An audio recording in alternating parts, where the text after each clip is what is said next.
Assalamualaikum warahmatullahi wabarakatuh. Perkenalkan, nama saya Nurul Natil Iza dengan NIM 933145820 dari kelas Psikologi Islam E semester 2 akan mempresentasikan tentang psikoterapi dalam Al-Quran. Psikoterapi sendiri merupakan pengobatan secara psikologis untuk masalah yang berhubungan dengan pikiran, perasaan, dan perilaku. Psikoterapi berasal dari kata psyche yang berarti jiwa atau pikiran dan mental, dan terapi yang berarti penyembuhan, pengobatan, atau perawatan. Beraspek berpendapat bahwa istilah psikoterapi juga disebut autoterapia, yang berarti penyembuhan diri sendiri tanpa menggunakan obat-obatan seperti biasanya. Psikoterapi digunakan untuk pasien yang menderita penyakit gangguan jiwa atau rohani. Hasan Langgunung berpendapat dalam bukunya Teori Kesehatan Mental menjelaskan bahwa pengertian psikoterapi yaitu pengobatan jiwa. Berdasarkan definisi-definisi tersebut, dapat disimpulkan bahwa psikoterapi merupakan suatu proses atau teknik untuk memberikan bantuan kepada klien atau penderita gangguan jiwa dengan harapan dapat merubah pola hidup yang dirasa tidak sesuai dengan ajaran agama Islam dan dapat menyelesaikan diri di tengah masyarakat pada umumnya.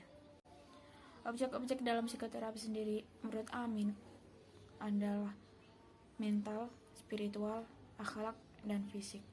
Mental merupakan hal yang berhubungan dengan pikiran, akal, ingatan, atau proses yang berasosialisasi dari pikiran, akal, dan ingatan. Contohnya adalah mudah lupa, malas berpikir, tidak mampu berkonsentrasi, licik, tidak dapat mengambil keputusan dengan baik dan benar, ataupun tidak dapat membedakan antara halal dan haram. Yang kedua adalah spiritual, merupakan hal yang berhubungan dengan ruh, semangat atau jiwa, religius, agama, keimanan atau kesalehan, dan nilai-nilai transcendental, yaitu syirik, nifak, fasik, dan kafir. Akhlak merupakan keadaan yang melekat dalam diri manusia yang daripadanya lahir perbuatan-perbuatan dengan mudah tanpa melalui proses pemikiran, perimbangan, atau pemikiran atau sikap mental watak yang terdapatkan dalam bentuk berpikir, berbicara, bertingkah laku, dan sebagainya sebagai ekspresi jiwa. Fisik, tidak semua gangguan fisik dapat disembuhkan kecuali izin dari Allah. Lalu untuk teknik terapi menurut Islam ada 5. Yang pertama adalah bimbingan atau nasihat. Psikiater berusaha untuk merenovasi dan merehabilitasi kepribadiannya atau tingkah laku kurang baik yang melekat pada diri manusia. Usaha yang pertama kali dilakukan adalah mau'idah atau nasihat dan penenang, karena psikoterapi diharapkan akan memberikan petunjuk ke arah yang benar. Cara bimbingan tersebut diperintahkan dengan proses dialogis atau berbicara dengan bahasa halus, namun mengindikasi teknik bimbingannya lain seperti sugesti, wawancara, dan penyaluran emosi. Sugesti sendiri merupakan bimbingan perasaan, pikiran, dan perilaku klien sehingga dapat menerima dan mengikuti nasihat atau motivasi yang diberikan kepadanya. Psikoterapis menggunakan hipnoterapi atau hipnotis merupakan teknik memasuki alam bawah sadar dan memberikan sugesti yang berupa penyembuhan. Yang kedua adalah zikir. Teknik zikir sendiri tidak dapat dilakukan lagi karena teknik ini dapat memberikan ketenangan bagi pasien.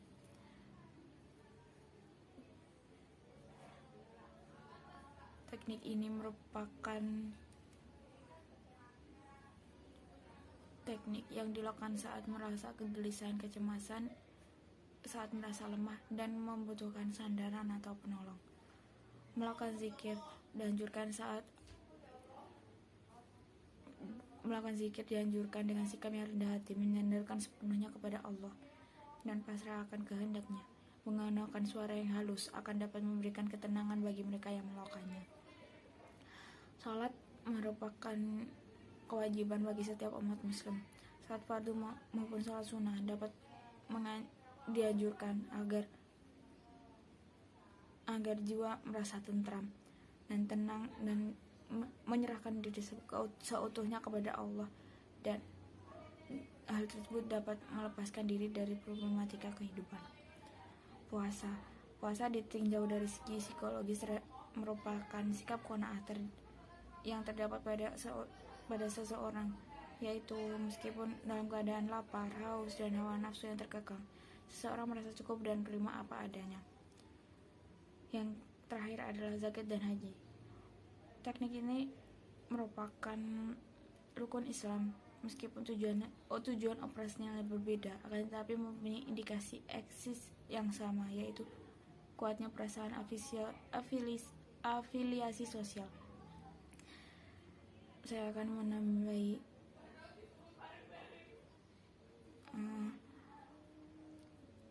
Yang membedakan psikoterapi secara Islam dan psikoterapi secara umum adalah psikoterapi secara Islam adalah proses penyembuhan penyakit kejiwaan melalui teknik atau metode psikologi yang berdasarkan ajaran agama dan norma Islam melalui bimbingan Al-Quran dan As-Sunnah yang dapat menjadikan seseorang tenang, tentram, dan mampu mewujudkan kesehatan mental dan spiritualnya dengan baik dengan cara atau bimbingan nasihat, zikir, sholat, puasa, zakat, dan haji.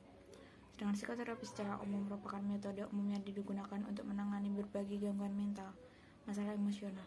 Metode ini diberikan oleh seorang terapis profesional yang ahli di bidang kesehatan mental seperti psikolog atau psikiater dengan cara terapi kognitif dan perilaku, terapi psikodinamik, dan psikoanalitik, terapi interpersonal, terapi penerimaan dan komitmen, terapi perilaku dialektis, psikoterapi suportif, terapi keluarga, dan hipnoterapi. Lalu untuk fungsi dan tujuan psikoterapi Islam adalah mengobati gangguan penyakit kejiwaan karena dengan mental yang sehat manusia akan mematuhi perintah dan menjauhi larangan Allah. Sebenarnya psikoterapi tidak hanya ditujukan kepada orang-orang yang menderita penyakit jiwa saja, tetapi kepada orang-orang yang tidak sakit namun dapat mampu mengobati kesukaran dalam hidupnya dan tidak pandai menyelesaikan masalah. Sekian dari saya, bila ada kurang lebihnya saya mohon maaf. Wabillahi taufiq wal hidayah. Wassalamualaikum warahmatullahi wabarakatuh.